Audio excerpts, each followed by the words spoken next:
মোহাম্মদ নুরুল ইসলাম লিখেছেন, আমি যদি আমাদের দেহের কোনো অঙ্গ আঁকি, যেমন চোখ, পাকস্থলী, ব্রেন, কিডনি, কান ইত্যাদি, সেটা কি হারাম হবে?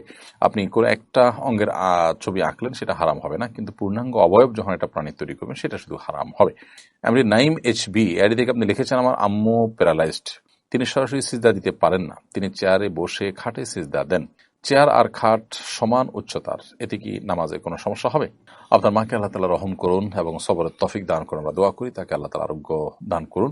যিনি অসুস্থতার কারণে সিজদা দিতে পারেন না, তিনি বসে সালাত আদায় করবেন এবং রুকুতে যতটুকু ঝুঁকবেন, সিজদাতে তার চাইতে বেশি ঝুঁকবেন, এটাই যথেষ্ট।